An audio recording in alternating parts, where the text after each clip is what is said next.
How to delete your Google account. Let's get started. For that, first of all, you need to go ahead and simply open up any browser and then simply search for google.com. Once you search for it, make sure you're signed in to the correct Google account.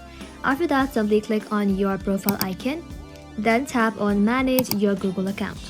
This will take you to Google account setting page. Just like that, you need to go ahead and simply tap on the search button and then search for delete. Once you search for it, you will be able to find delete your Google account option. Tap onto it and then you will now be taken to the account deletion page. Here, Google will verify if you want to download your data first. Take a moment to read everything carefully.